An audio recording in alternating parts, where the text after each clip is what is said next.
Bienvenue.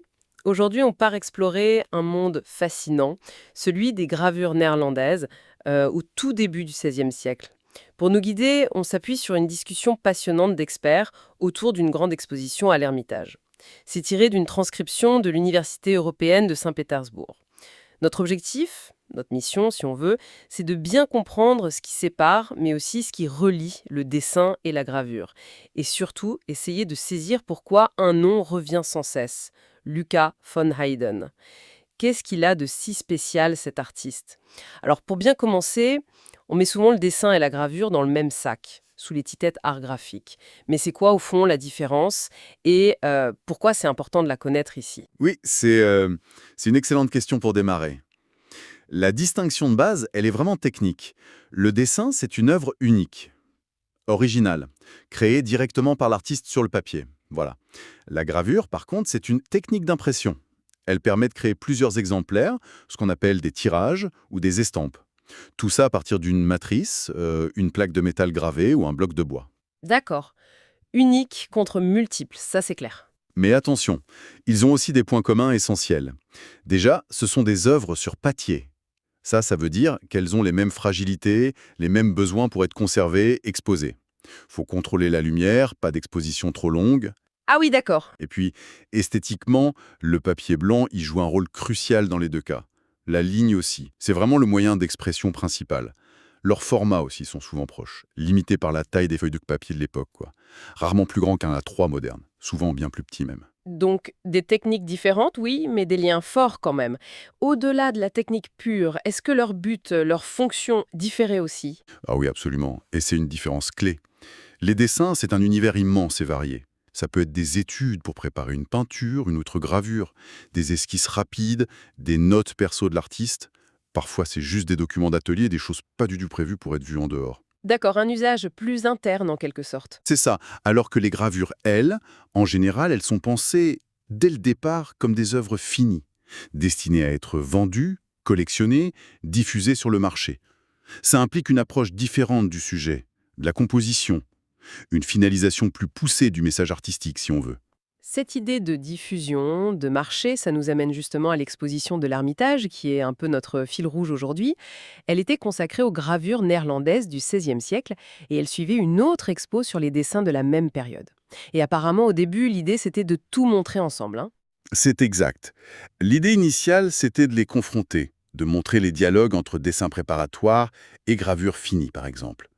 Mais la richesse des deux collections à l'Ermitage, dessins et gravures, était telle que c'était impossible. Il n'y avait tout simplement pas assez de place pour tout présenter correctement. Trop d'œuvres majeures des deux côtés. Ah oui, le problème inverse en quelque sorte. Exactement. Donc décision a été prise de faire deux expositions séparées, mais successives. Et ce qui est important de noter, c'est que cette exposition sur les gravures néerlandaises, c'était qu'une grande première pour l'Ermitage. Ça a demandé un énorme travail de révision, d'étude de ce fond, qui s'était accumulé depuis l'époque de Catherine II pour vraiment comprendre ce qu'il y avait. Et alors le verdict? La collection était à la hauteur? Ah oui, elle s'est révélée non seulement très vaste, mais aussi très représentative de toute l'histoire de la gravure néerlandaise. L'exposition s'est concentrée principalement sur la gravure sur métal et surtout sur le burin. Le burin? Oui, cet outil en acier, très pointu, avec lequel on creuse directement dans la plaque de cuivre. Ça donne une ligne très nette, très précise. C'est une technique extrêmement exigeante, ça demande une patience folle, une précision, des semaines voire des mois de travail sur une seule plaque de cuivre. Impressionnant. Il y avait aussi quelques eaux fortes. C'est une autre technique où on dessine sur un vernis qui recouvre la plaque, puis on plonge la plaque dans l'acide. L'acide mord le métal là où le vernis a été enlevé. Mais à l'époque, on utilisait souvent l'eau forte pour des sujets jugés un peu secondaires, comme les paysages, les ornements. Le burin, c'était vraiment la technique noble pour les sujets importants. Je vois. Cette distinction par technique est intéressante. Et pour cette exposition de gravure, quelle période était couverte exactement? Alors, on allait d'environ 1510 jusqu'à 1585. 1585. Pourquoi cette date? C'est une date charnière. Elle correspond à la prise d'Anvers par les Espagnols, à un événement qui marque vraiment la scission politique et culturelle des Pays-Bas en deux entités. Et c'est aussi le moment où une nouvelle génération de graveurs commence à émerger avec un style différent, plus maniériste. Hendrik Blœthius en est la figure la plus connue. Et le début, vers 1510, ça veut dire que le XVe siècle n'était pas montré? Non, effectivement. Le XVe siècle, qui était très présent dans l'expo des dessins avec les primitifs flamands, était absent ici, mais pour être honnête, ce n'est pas une lacune si grave pour un panorama de la gravure néerlandaise, parce que son histoire significative, celle qui va rayonner en Europe, elle commence véritablement avec un artiste, Lucas van Leyden. Lucas van Leyden, voilà, on y revient. Il est donc vraiment incontournable. Qu'est-ce qui explique cette position si centrale, surtout si, comme vous le disiez, il n'y avait pas vraiment de tradition forte de gravure aux Pays-Bas avant lui? Comment a-t-il émergé? C'est ça qui est fascinant avec Van Leyden. C'est un véritable phénomène, un génie incroyablement précoce et presque autodidacte dans ce domaine. Avant lui, les Pays-Bas, c'était le sommet pour la peinture depuis Van Eyck, bien sûr. Mais pour la gravure, c'était plutôt une périphérie. L'Allemagne et l'Italie dominaient. Il n'y avait pas de grand atelier, de maître reconnu où il aurait pu faire son apprentissage spécifique de graveur au burin. Donc l'hypothèse la plus solide, c'est qu'il a appris en regardant, en étudiant de très près les estampes qui circulaient, celles des maîtres allemands, Lesquels, par exemple? surtout celles de Martin Schongauer, et plus encore celles d'Albrecht Dürer, qui était son contemporain, un peu plus âgé. Et le plus fou, c'est que dès ses toutes premières œuvres qu'on connaît, qui datent de 1506-1508, il devait avoir à peine 14-15 ans. Si jeune. Oui. Et déjà, il montre une maîtrise technique du burin qui est absolument stupéfiante. Une liberté, une finesse, une délicatesse dans le trait qui sont incroyables. Même si, bon, à ce moment-là, sa façon de dessiner les corps ou de construire l'espace est encore, disons, en développement. C'est normal. Mais techniquement, c'est déjà éblouissant. Et très vite, ces gravures vont circuler partout en Europe et devenir des références. On a une preuve assez incroyable. Marco Tonio Raimondi, Le graveur de Raphaël à Rome. lui-même, le grand diffuseur du style classique italien. Eh bien, on sait qu'il s'est inspiré des arrière-plans des paysages de Van Leyden pour ses propres gravures. C'est incroyable, hein. L'influence allait donc du nord vers le sud à ce moment-là pour cet aspect précis. Exactement. C'est dire l'impact immédiat de Van Leyden. Grâce à lui et à la nature même de la gravure qui permet cette diffusion rapide, les Pays-Bas s'intègrent d'un coup dans le grand échange artistique européen de la Renaissance, via ce médium. Son style à lui, il est très reconnaissable. C'est cette finesse extrême des hachures, très serrées, qui crée des demi-teintes très subtiles, un peu argentées, vibrantes, des effets de lumière, d'atmosphère. On le voit très bien dans une de ses premières œuvres célèbres, L'Expulsion du paradis, ou dans une composition plus tardive et beaucoup plus complexe comme Le Grand Calvaire. Mais j'imagine qu'une telle finesse, des lignes si délicates gravées dans le cuivre, ça devait être fragile, non? La plaque devait s'user très vite à l'impression. Vous mettez le doigt sur un point crucial. C'est tout à fait ça. Ces tailles extrêmement fines, ces réseaux de hachures très denses, qui donnent cet effet argenté si particulier, eh bien, ils étaient très fragiles. La pression de la presse, répétée pour chaque tirage, finissait par écraser, par user ces fines crêtes de métal. Les lignes devenaient plus épaisses, moins nettes, les ombres s'empâtaient. Donc les bons tirages, ceux du début, devaient être rares et précieux. Exactement. Les épreuves de la meilleure qualité, celles tirées quand la plaque était encore fraîche, qu'on appelle souvent premiers états ou belles épreuves, sont relativement peu nombreuses. Et pourtant, la réputation de Van Leyden était immense. On a continué à tirer ces plaques pendant des décennies après sa mort, parfois même jusqu'au XVIIe siècle, mais évidemment ces tirages tardifs sont très affaiblis. L'image est devenue grise, un peu floue, presque fantomatique. Tous les détails fins ont disparu. Et les musées ont surtout ces tirages tardifs, j'imagine. En majorité, oui. C'est le cas pour l'Ermitage, comme pour beaucoup d'autres grandes collections. C'était donc un vrai défi pour l'exposition. Comment montrer l'importance d'une œuvre si l'épreuve disponible n'est pas de toute première qualité ? Il a fallu trouver un équilibre.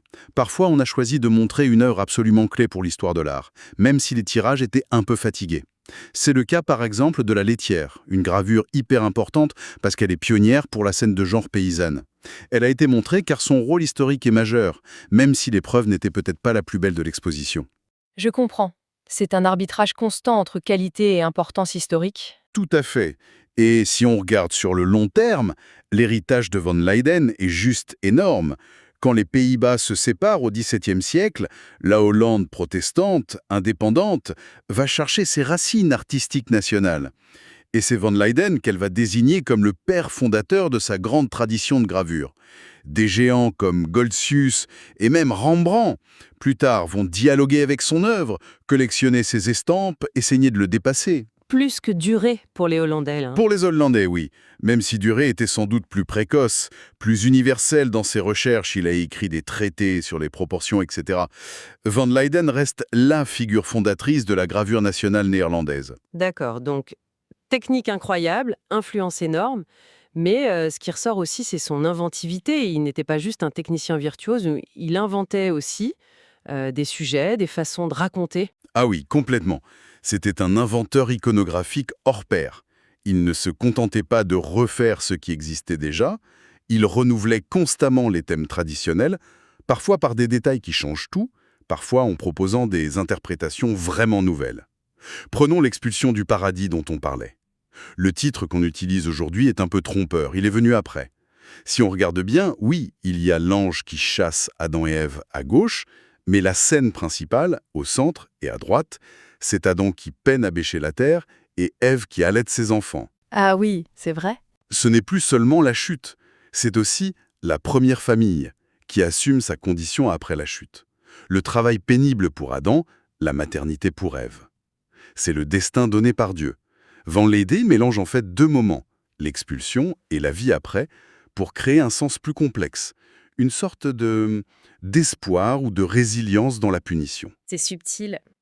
Et la laitière, vous disiez qu'elle était étrange pour l'époque? Oui, la laitière, vers 1510, c'est vraiment un sujet surprenant. Une scène de ferme un peu brute, il y a peut-être des sous-entendus un peu grivois entre le paysan et la laitière qui est très solide, très présente, mais en même temps, il y a une sorte de monumentalité dans la composition, surtout avec les vaches qui cadrent la scène. C'est presque religieux dans la façon dont c'est traité. C'est cette étrangeté et le fait que ce soit une des toutes premières fois qu'on représente la vie paysanne pour elle-même qui la rend si importante. Elle ouvre une porte pour des générations d'artistes néerlandais et elle rend ce genre de sujet, collectionnable. Fascinant.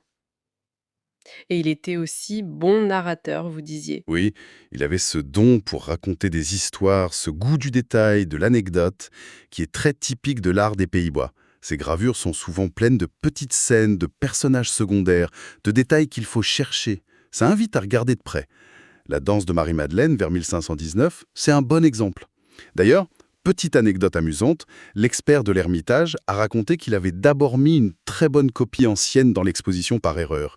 Il s'en est rendu compte juste à temps. Ah oui, ça montre à quel point il était copié et que c'est parfois difficile de s'y retrouver. Exactement. Mais revenons au sujet de la danse de Marie-Madeleine. C'est déjà audacieux. Il ne montre pas Madeleine repentante au désert, mais sa vie mondaine, pécheresse, avant sa conversion. C'est un thème qui vient des légendes, des textes apocryphes. Van Leyden utilise l'imagerie des jardins d'amour, des fêtes galantes de l'aristocratie. Mais il glisse un détail troublant. Un fou, caché derrière un arbre, qui observe la scène. Le fou, au Moyen-Âge et à la Renaissance, c'est le symbole du péché, de la déraison, de la vanité. Ça complique le message. C'est vrai que cette anecdote sur la copie, ça nous rappelle le travail difficile des conservateurs pour l'authentification, surtout avec un artiste aussi célèbre. Tout à fait. Une autre œuvre très parlante, c'est Le Dentiste, vers 1523. On pense que sa création est peut-être liée à la rencontre entre Van Leyden et Dürer à Anvers, en 1521. On sait qu'ils se sont vus, qu'ils ont échangé des estampes, qu'ils s'admiraient. Ah, la rencontre des deux géants. Oui. Et cette petite gravure, Le Dentiste, elle montre peut-être une influence de Dürer sur Van Leyden pour ce genre de scène un peu satirique, moralisante. Le sujet, c'est un classique de la farce. Un charlatan arrache une dent à un pauvre type naïf et pendant ce temps, sa complice déguisée en assistante lui fait les poches. C'est une petite estampe, mais elle aura une longue descendance dans l'art hollandais du XVIIe siècle, qui aimait beaucoup ces scènes de genre un peu critiques. Et ensuite, il y a cette œuvre que vous avez mentionnée comme un tournant, Virgile dans la Corbeille. Oui, Virgile dans la Corbeille, de 1525. C'est une œuvre vraiment capitale pour comprendre son évolution. D'abord, le sujet.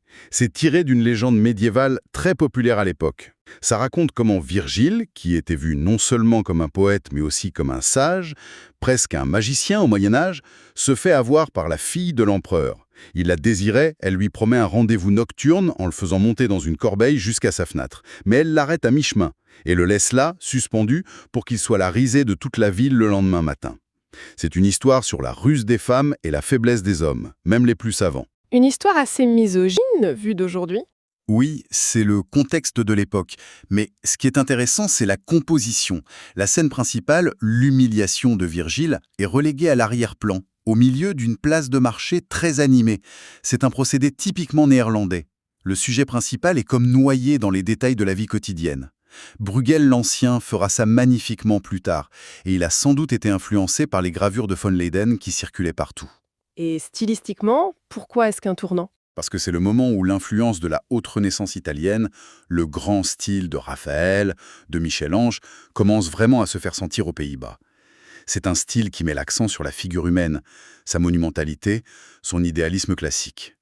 C'est parfois un peu difficile à intégrer pour les artistes du Nord, qui aiment le détail, le réalisme, la narration. Or, c'est à cette époque que van Leyden fréquente un autre artiste néerlandais très important, Jean Gosser. Gosser est l'un des premiers grands romanistes, ces artistes du Nord qui ont voyagé en Italie ou qui sont fascinés par l'art italien. Et Gosser semble avoir ouvert les yeux de van Leyden à cette nouvelle ambition plastique, à cette recherche de la puissance, du volume du corps humain. D'ailleurs, certains historiens pensent que van Leyden a fait le portrait de Gosser dans la gravure de Virgile. C'est le personnage très élégant au premier plan. Donc après cette rencontre, après ce tort, il change vraiment d'approche. Il laisse tomber un peu ce qui faisait son succès initial. Oui, après 1525, on voit un changement assez net. Van Leyden semble mettre un peu en sourdine son incroyable talent de conteur, de créateur d'atmosphères pleines de détails, pour se concentrer davantage sur les problèmes de la représentation du corps nu à l'italienne. La plasticité, le volume, l'anatomie correcte. Et ce qui est très intéressant, c'est qu'il se met à regarder de très près les gravures de Marcantonio Raimondi, le graveur de Rafale. Ah oui, l'influence s'inverse complètement par rapport à ce que vous disiez tout à l'heure. Exactement. C'est Raimondi qui devient le modèle pour van Leyden dans cette phase tardive.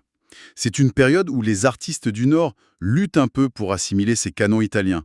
Ils n'ont pas la même tradition d'étude du nu d'après modèle vivant, ni le même accès aux sculptures antiques. Van Leyden joue vraiment un rôle de pionnier dans cette assimilation, parfois un peu ardue, de la Renaissance classique aux Pays-Bas. Il prépare le terrain pour les artistes suivants.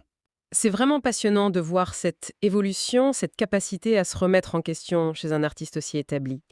Et pour avoir une image plus complète, est-ce que l'exposition montrait d'autres graveurs importants de cette époque, à côté de ce géant qu'était van Leyden? Oui, bien sûr, l'exposition n'était pas uniquement centrée sur lui, même s'il en était la figure dominante. On pouvait voir par exemple des œuvres de Dirk Weller. Sa Tentation du Christ, par exemple, là on voit un style assez différent. C'est encore très marqué par ce qu'on appelle le gothique tardif ou le style international. Beaucoup d'attention aux détails décoratifs, aux silhouettes élégantes, aux lignes courbes qui créent un rythme sur la surface. C'est une sensibilité autre. Moi tourné vers le volume et le drame humain. À ce moment-là, oui, comparé à ce que van Leyden commence à faire. Weller est plus dans l'ornementation, la préciosité de la ligne. Et puis, il y avait une pièce vraiment exceptionnelle et unique, une gravure de Jean Gozard, Ah, l'artiste qui a tant influencé Van Leyden. lui-même. Il a gravé une Madone à l'enfant. Apparemment, c'est son seul essai connu dans la technique du burin, une sorte d'expérience. Techniquement, on sent que ce n'est pas un virtuose comme van Leyden. Il y a une certaine raideur, des maladresses dans le rendu des ombres, par exemple. Mais artistiquement, c'est un petit chef-d'œuvre absolu, de sensibilité. Il arrive à combiner une monumentalité très inspirée de l'Italie avec une intimité, une tendresse incroyable. Et ça, dans un tout petit format. Et surtout, cette gravure montre très bien cette maîtrise de la forme plastique, ce sens du volume, de la présence physique des corps, que Gossaert maîtrisait et qui a tant impressionné van Leyden au moment de leur rencontre. D'accord, donc on voit bien van Leyden comme la figure centrale, mais avec des contemporains au style varié et des influences réciproques importantes. Si on essaye de résumer un peu tout ça, on voit bien la différence technique, mais aussi la complémentarité entre dessin et gravure, c'est clair maintenant. On mesure surtout le rôle absolument central, fondateur de Lucas van Leyden, un pionnier aux Pays-Bas, un virtuose technique hyper précoce, presque autodidacte, un inventeur de forme, de sujet, de narration, et aussi un artiste capable d'évoluer radicalement, d'intégrer les leçons de l'Italie. Et on comprend mieux comment la gravure, parce qu'on pouvait la copier et la diffuser, a été un outil essentiel pour les échanges artistiques en Europe à cette époque. C'est tout à fait ça. Et peut-être qu'en regardant ces œuvres qui nous arrivent après 5 siècles, ça peut nous faire réfléchir à quelque chose de plus large. Cette capacité nouvelle à l'époque, grâce à la gravure, de reproduire une image, de la diffuser en masse. Ça n'a pas seulement changé l'art. On peut se demander comment cette première grande révolution des médias visuels a pu petit à petit façonner notre propre rapport aux images aujourd'hui, notre rapport à l'information visuelle, à ce qu'on considère comme vrai, comme authentique, comme important. C'est peut-être une question qui résonne encore, à notre époque saturée d'images numériques qu'on peut copier à l'infini. C'est une très belle ouverture pour continuer à réfléchir. Merci beaucoup pour cette exploration passionnante et merci à toutes et à tous pour votre écoute.